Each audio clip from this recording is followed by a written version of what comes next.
कभी लगता है कि ये दुनिया कितनी उलझी हुई है, रोज कुछ ना कुछ नया हो रहा है, कुछ बदल रहा है।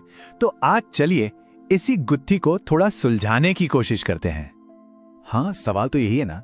इतनी सारी खबरें, इतनी सारी हलचल, आखिर शुरुआत करें तो करें कहां से, कैसे समझे कि यह सब हो क्या रहा है। मतलब हम एक बहुत ही दिलचस्प दौर में जी रहे हैं। एक तरफ तो देखिए टेक्नोलॉजी हमें कहां से कहां ले जा रही है, और दूसरी तरफ युद्ध हैं, समाज में तनाव है, और हमारे पर्यावरण पर जो दबाव है वो तो है ही। सही में ये संभावनाओं और चुनौतियों का एक मिला जुला अनूठा सा दौर है। तो इन सब चुनौतियों को समझने का जो ताला है ना, उसकी चाबी है मानव समाज को समझना। और बस यहीं पर सोशल साइंस यानी सामाजिक विज्ञान हमारी मदद के लिए आता है। और ये कोई रटने वाला सब्जेक्ट नहीं है, बल्कि दुनिया को देखने का एक चश्मा है, एक नजरिया। आप सामाजिक विज्ञान को एक मैजिक टूल किट जैसा समझ सकते हैं। इसमें ना अलग अलग तरह के औजार हैं, या कह लें कि लेंस हैं, और हर लेंस हमें दुनिया को एक बिल्कुल नए अंदाज में दिखाता है। तो चलें खोलते हैं इस टूल किट को, देखते हैं इसमें क्या क्या है। तो इस टूल किट में 5 मेन लेंस। पहला भूगोल, यानी जमीन और लोग कैसे जुड़े हैं। फिर आता है इतिहास, जो हमें अतीत की कहानी सुनाता है कि हम आज यहां तक पहुंचे कैसे। तीसरा है संस्कृति, हमारी विरासत, हमारा ज्ञान। फिर है शासन, माने डेमोक्रेसी और हमारे सिस्टम्स कैसे काम करते हैं। और आखिर में अर्थशास्त्र, यानी हमारी इकोनॉमिक लाइफ, पैसे का खेल। हर लेंस एक अलग ही कहानी कहता है। अच्छा, ये सब सुनने में शायद थोड़ा थ्योरी जैसा लग रहा हो, तो चलिए इसे एक्शन में देखते हैं। आज हम इस टूल किट से एक बहुत ही पावरफुल टूल निकालते हैं, भूगोल, और देखते हैं कि ये असल में काम कैसे करता है। भूगोल को आप एक तरह से दुनिया का जीपीएस समझ लीजिए। ये हमें बताता है कि हम हैं कहां, और इस जीपीएस का जो दिल है वो है मैपिंग, मतलब नक्शे बनाना। तो नक्शा आखिर है क्या? सीधी सी बात है। जरा सोचिए कि आप एक ड्रोन हैं या एक पक्षी, और ऊपर आसमान से जमीन को देख रहे हैं। आपको जो भी दिख रहा है, गलियां, घर, नदी, उसका कागज पर बना एक ड्राइंग, बस वही नक्शा है। सिंपल। अब किसी भी अच्छे नक्शे के 3 सबसे जरूरी हिस्से होते हैं। पहला, दूरी, जिसे स्केल भी कहते हैं, ताकि पता चले कि दिल्ली से मुंबई असल में कितना दूर है। दूसरा, दिशा यानी डायरेक्शंस, ताकि हम उत्तर की जगह दक्षिण न पहुंच जाएं।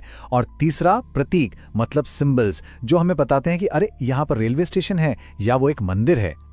पता है, नक्शों की ना अपनी एक सीक्रेट लैंग्वेज होती है, और ये भाषा है इन सिंबल्स की। जरा सोचिए, अगर नक्शे पर हर चीज की असली फोटो बनाने लगते तो वो कितना खिचड़ी बन जाता। तो हम छोटे छोटे सिंबल्स यूज करते हैं, जैसे RS लिख दिया मतलब रेलवे स्टेशन, एक खास तरह का निशान बना दिया मतलब वो मंदिर है। कम जगह में ज्यादा जानकारी, है ना कमाल। चलो, फ्लैट कागज पर नक्शा बनाना तो ठीक है, लेकिन असली प्रॉब्लम क्या है? असली प्रॉब्लम यह है कि हमारी धरती फ्लैट नहीं है, वो तो गोल है। अब सोचिए, एक घूमती हुई बॉल पर किसी एक पॉइंट का परफेक्ट एड्रेस कैसे पता लगाएंगे? ये तो मुश्किल काम है। और इसका जवाब एक बहुत ही जीनियस आइडिया में है। वो है एक ग्रिड सिस्टम। बिल्कुल चेस बोर्ड की तरह। जैसे चेस बोर्ड पर हर खाने का अपना एक नाम होता है ना, ठीक वैसे ही हमने पूरी गोल धरती पर कुछ काल्पनिक लाइनें खींच दी, एक जाल सा बना दिया। जैसे चेस में हम कहते हैं कि घोड़ा G1 से F3 पर गया, है ना? बिल्कुल उसी लॉजिक से इन काल्पनिक लाइनों के जाल की मदद से हम धरती के किसी भी पॉइंट को एक यूनिक एड्रेस दे सकते हैं, और इसी सिस्टम को हम कोऑर्डिनेट्स कहते हैं। तो इस ग्रिड में 2 तरह की लाइनें हैं। पहली हैं लेटी हुई लाइनें, जो ईस्ट से वेस्ट जाती हैं। इनको कहते हैं लैटिट्यूड या अक्षांश। जो बिल्कुल बीच वाली लाइन है 0 डिग्री वाली, वो है भूमध्य रेखा यानी इक्वेटर। ये लाइनें हमें बताती हैं कि कोई जगह इक्वेटर से कितना नॉर्थ में है या कितना साउथ में। और दूसरी हैं खड़ी लाइनें, जो नॉर्थ पोल से साउथ पोल तक जाती हैं। इनको कहते हैं लॉन्गिट्यूड या देशांतर।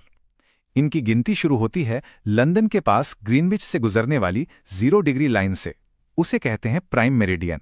तो ये लाइनें बताती हैं कि कोई जगह प्राइम मेरिडियन से कितना ईस्ट में है या कितना वेस्ट में। यहां एक बहुत ही इंटरेस्टिंग बात है। आज पूरी दुनिया ग्रीनविच को 0 डिग्री मानती है ना? लेकिन क्या आपको पता है कि सदियों पहले भारत की अपनी प्राइम मेरिडियन थी? जी हां, और ये लाइन गुजरती थी उज्जैन शहर से। उज्जैन उस वक्त एस्ट्रोनॉमी यानी खगोल विज्ञान का एक बहुत बड़ा सेंटर हुआ करता था। लेकिन रुकिए, कहानी यही खत्म नहीं होती। ये जो ग्रिड है ना, ये सिर्फ एड्रेस बताने का काम नहीं करता, ये हमें टाइम भी बताता है। जी हाँ, आपने सही सुना, लॉन्गिट्यूड यानी देशांतर और समय का एक बहुत ही गहरा और बहुत ही हैरान करने वाला कनेक्शन है। चलिए इसको एक सिंपल मैथ से समझते हैं। धरती गोल है, मतलब एक पूरा चक्कर हुआ 360 डिग्रीज। और ये अपना एक चक्कर पूरा करने में कितना टाइम लेती है? सही, 24 घंटे। तो अब 360 डिग्री को अगर हम 24 घंटों से डिवाइड करें तो क्या मिलेगा? 15। इसका सीधा सा मतलब है कि धरती हर एक घंटे में 15 डिग्री घूम जाती है। देखा, लॉन्गिट्यूड और टाइम सीधे सीधे जुड़ गए। इसे एक उदाहरण से समझते हैं जो शायद कई लोगों ने महसूस भी किया हो। सोचिए, एक दोस्त असम में है और दूसरा गुजरात में। शाम को असम वाला फोन करके कहता है, यार यहां तो अंधेरा हो गया, सूरज डूब गया। और गुजरात वाला दोस्त हैरान होकर जवाब देता है, अरे यहां तो अभी भी अच्छी खासी धूप है। ऐसा क्यों? क्योंकि भारत के इन दो कोनों के बीच लगभग 30 डिग्री देशांतर का फर्क है। और 15 डिग्री मतलब 1 घंटा, तो 30 डिग्री का मतलब हुआ पूरे 2 घंटे का फर्क।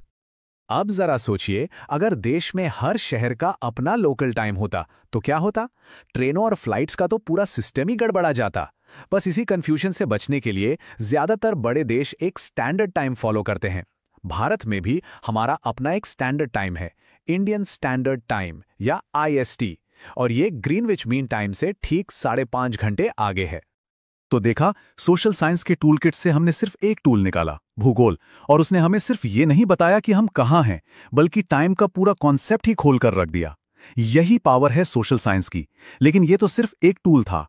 नक्शा हमें बताता है कि हम कहाँ हैं, पर यह समझने के लिए कि हम कौन हैं, हमें इतिहास, संस्कृति और दूसरे लेंसों की भी जरूरत पड़ती है। तो अगली बार जब दुनिया की किसी भी चीज को समझने की कोशिश करें तो एक पल रुककर सोचें कि मैं इसे किस लेंस से देख रहा हूं।